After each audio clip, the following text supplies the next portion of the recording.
So I know Trump absolutely hates these things, but let me show you. Wind turbines, they are fantastic. We're here in Jeju, Korea, and I want to have a chat with you guys about data centers because they're all about power and you need power. And I'm telling you guys, get green, clean power just like that right there. So we've got to talk about jobs as a jobs report is coming out today and we're getting a couple months worth, both October and November. And if you remember, we haven't heard from the government for a long time.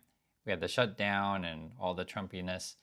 And my understanding is we're going to get unemployment numbers for November, but not for October. You can see the headlines in today, jobs report to finally lift the fog on fragile US labor market. And remember, Jerome Powell even said the government numbers may be off by as much as 60,000 to the downside a month. So I guess whatever Trump says, subtract 60,000 a month from that, and that might be closer to the real number. I also want to talk with you guys about something that is deeply related because remember, we're all connected and we're seeing trends around the world. So this is in the UK, and this is very concerning. UK unemployment rises to pandemic era highs. And I knew it was bad over there, but I didn't know it was like COVID bad. And I want to hear from people in the UK on this one. This should be big news over there. They're saying the headline rate of unemployment crept up to 5.1% in August to October from 5% in the 3 months. So basically, it's going in the wrong direction. In the USA, unemployment's like mid fours, I think, but we'll see again as the read comes out today. They also cite a couple concerning things in the UK, which will sound very similar to what's happening in USA. It says some point to the weakening jobs market and declining wage growth. Wow. And also you got this, still above high rates of food inflation. And it's interesting when I was reading through this stuff, I read through this and I asked my wife about it because she was just literally telling me yesterday, like she watches some sort of YouTuber. It's like a travel YouTuber from Korea or something. And I guess they visited the UK and they were just telling people, man, you can't come here. It's not great for travel. And I don't, want to make anyone upset in the UK. I'm just telling you what the travel YouTuber said. It's like, I think they got their phone stolen. They were saying food was like really expensive everywhere you go. It's like, two people, $100 kind of thing, or I should say pounds or whatever as it calculates, but just really, really expensive. And it kind of makes sense when you see it reported like unemployment's high, probably the mood is sour over there. And this is kind of a post-Brexit thing, which I'm thinking that the USA under Trump is basically going down a similar path, right? If you isolate yourself, it's not great. I'll just put it frank, it's not great. So what is the strategy of Trump lately to solve these things? So one is he goes out on the road and he's trying to talk about affordability and pretend like he cares about you. And then he goes to a casino to sell that mission or plan, however you want to say it. And it doesn't go over very well. He kind of mocks it. He goes off script basically and then makes himself look like a fool. And then, just recently, as we just talked about, he's tweeting out about Rob Reiner's death, which is, a tragic thing, let's be frank. And again, Trump tries to make it about himself and Trump looks like a fool again. And so what we're doing at the moment is we're trying to increase liquidity in the markets and we're trying to basically get everyone borrowing again. And I guess that's our plan. Okay, and you got the madman at the top. And so he'll just go whatever his handlers tell him. And as long as you put money into Trump's pocket, you got free reign. So for example, I want to show you guys what we're talking about. And one is NASDAQ seeks SEC approval for 23-hour trading during weekdays. So why would you do this? Like why do you, basically want 24/7 kind of stuff, so all the time? So the idea would be if we keep the markets open, then we can try to attract more money from global investors. That's the basic idea, right?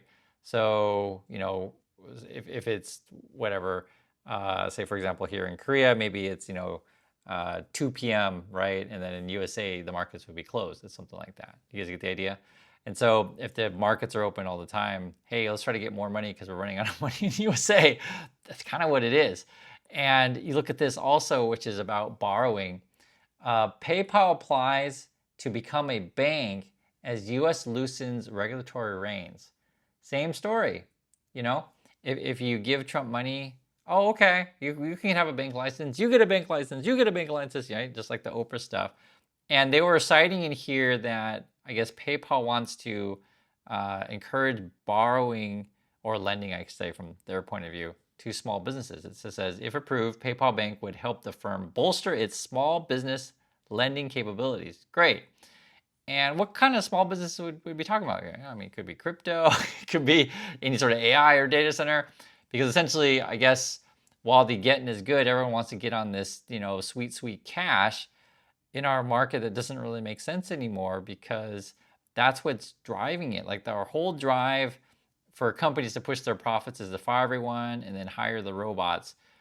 The problem with that, though, is we're a consumer-based economy, which I tell you guys all the time. And you look at this stuff, it's crazy. It says AI investment to keep rising. Okay, so I guess that's the trend. And boost the world economy, OECD says. Okay, so here's the problem with this. Technically speaking, yes, you could boost the GDP if you just build a bunch of data centers and you get all this investment in that stuff. Like, technically speaking, sure. It's like, oh, look at all this business investment. Fantastic. And technically speaking, maybe someone's going to make profit on this someday, right? But it's not going to be many people. And that's something that I've been thinking about a while, to where, and I'll try to explain it in the most simplest terms. For those of you who have ever been to, we'll call it developing countries, or countries, another way to think about it is like, I use like example like a Vietnam or a Mexico. We can even use China as an example, something like that. You'll have very few people at the top. If you want to call them oligarchs, you can. In Mexico's case, you call them cartels and this kind of stuff. But very few people at the top will have a bunch of wealth. And then like their wealth represents much of the economy. And then there'll be a bunch of people at the very bottom that will really struggle. And it's interesting because we've been seeing this pattern in USA, to where USA is a consumer-based economy, but like a larger and larger portion of our consumer activity is basically people at the top, most simplest terms. And so even if the AI stuff like kind of covers up the numbers, it doesn't represent like how regular people are feeling. And let me give you another example, something I was thinking about that no one else has mentioned, at least to my knowledge hasn't. Like today I was seeing that Hegseth and the military, I think they destroyed 3 boats in the Pacific. Like they're still doing this stuff. And I was thinking to myself, okay, what's another way you could boost the GDP to try to cover up the numbers?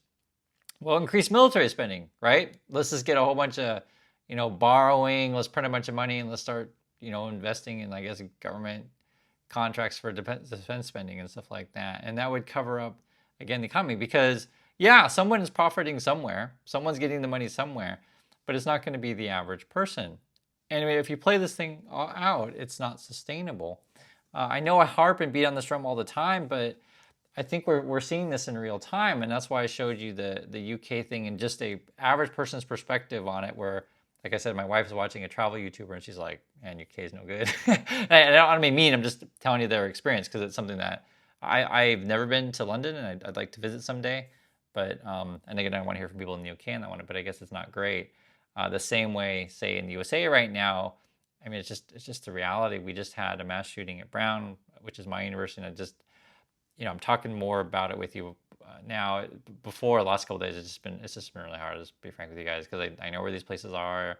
When I see the students that were, shot, essentially, it just felt like, people that I would know, and it's really, and it's not, it doesn't just have to be that. It's anywhere around the world when something happens, we should care about other people, and it's been just whacked out the way Trump and his MAGA base respond to stuff. But I think honestly that because it's so unsustainable and unstable, well, it could go one of 2 ways. I mean, one, we just go into the Walking Dead reality, or Mad Max, I guess, theoretically. Or 2, people like really wake up and decide, hey, I don't want to live that way anymore. Because like something like this just came out today. New Trump tariff collection hits $200 billion, Customs says. Okay. So where's that $1 trillion that Trump keeps promising? Right? It's like the whole thing is so stupid. Like he'll just say lies like nonstop, and then he's got all this army of bots or whatever to repeat it. And I'll just say this, guys. There's a couple of other things going on in the markets that are disturbing, that relate to, even if someone makes promises, it doesn't mean it's guaranteed to come true, right? Talk is cheap. So let me give you an example. So before, Ford was telling us they were going to do awesome and they were going to make all these great electric vehicles, but I guess they're not anymore. It just didn't work out for them, right? The same way that Maybe all these companies are promising you that AI is going to solve all your problems, and Elon Musk will tell you he's going to have a bunch of robots. It might not work out, and chances are it won't. Because look at this, Ford to take 19.5 billion in charges tied to EV overhaul. What the heck are we just? I think they're just giving up on it. And of all things, and it's even shocking to me. So I could see, because they were saying, okay, we're gonna cancel the EV stuff. Say with the Ford cars, right? It's like the F-150 is like their big truck, and we're gonna go into like hybrid and stuff like that, right? Which doesn't seem so crazy. But the stuff that's crazy is they said they're also gonna go into like data center stuff, and I was like, what are you guys doing now? First, he says, okay, in taking the charges, Ford is acknowledging it built far too much battery production capacity and was going down a dead end with large EVs that was destined to lose more money. Great, okay, I get that. It didn't make sense to keep, this is a quote, it didn't make sense to keep plowing billions into products that we knew would not make money. We had to make this choice. Okay, so now they're just interested in just making the money, which I understand as a company. I mean, you got to be profitable, you got to make money. So what's your plan now? Get this. One of the most promising options is converting EV battery plants to produce cells for stationary storage where demand is booming, thanks to the growth in AI data centers and needed upgrades to the power grid. Utility scale battery storage rose 50% during the first 10 months of this year. I'm just laughing because it's like, oh, of course. I mean, at this point, I guess every company out there in the world, if you want to make money, just start building data centers. But how is this going to end up? Like we're literally in the latest thing I've been saying lately is like we're in the prequel to the Matrix, or the prequel to the Terminator movies. Like we're building out Skynet, and even earlier in prior radio today, it was like Donald Trump announced their whole new tech force thing. You guys remember this? And it's crazy. And if you don't know what tech force is basically they want to hire 1,000 people to add AI to the government. And so it's like, okay. And then they're even saying we're going to try to partnership with companies. And so I guess Ford's like, hey, government's giving out contracts. I mean, I might as well just try to jump on that bandwagon because we're losing on a shirt on EVs. And what's interesting though, there's a common theme in many of the American companies. It's a common theme because it relates to all business, right? So generally speaking, you want to put out a product and you want to be profitable. So what happens if another company is more innovative, right? Has more flashy products? That would be one way that you could take away business. Another way would just be if the economy takes a downturn or people become more price sensitive, you seek out the best value. And these days, I'll be just frank with you guys, a lot of these Chinese companies are doing that, be it with BYD or various cars, right? Or even robot vacuums. I mean, look at this. This was something that took me by surprise. True story, my wife and I, we used to have one of these. Former iRobot, we had one. A lot of people have the iRobot. iRobot CEO calls Roomba maker's bankruptcy a tragedy for consumers. So I guess we're going bankrupt there. And I think someone's going to buy it out. It's like a company in Shenzhen. We used to live in Shenzhen, so I know this place. I don't know this particular company. It says the Shenzhen Pikia Robots. And I wonder if that's going to be something that's going to happen a lot to where American companies, they just can't compete, right? Be it the balance sheet or whatever. And then Trump puts on a bunch of tariffs, so they can't even import stuff from China. and then they just basically go under or get bought out. It's a better way to put it. I think that's what's kind of happening here.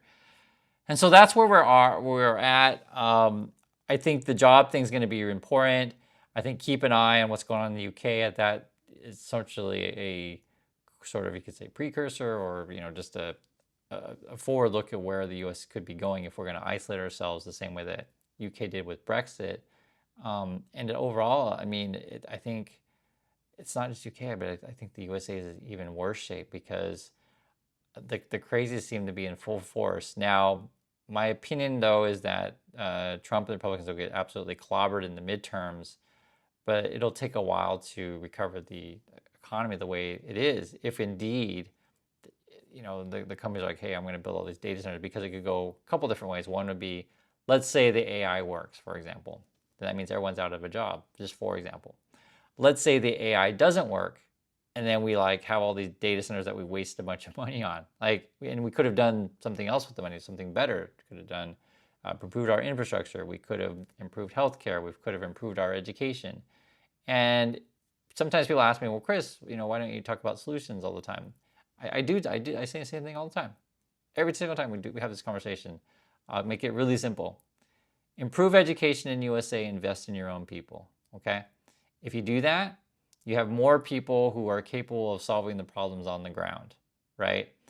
You shouldn't rely on just one particular person. In the MAGA situation, they treat Trump like he's a messiah or God. And, oh, please solve my problems, messiah, right? In the same way that the Elon Musk fanboys, they treat it like a cult. And Elon knows the answer to everything. And Elon's like, oh yeah, I can do robots, and I can do cars, and I can do tunnels, and well, it's stupid.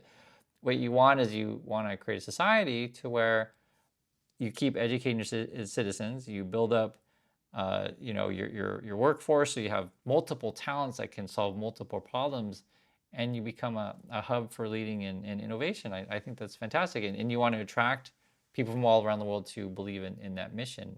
For me, the solution for all these things is education and again, invest in and protect your people. It could be with healthcare, it could be with public transportation, any number of things. It could be with just basic consumer protections, which we're destroying right now.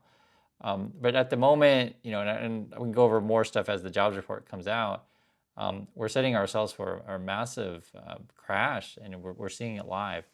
So that's my thoughts on this. I'd like to hear yours, and I'll catch you on the next video.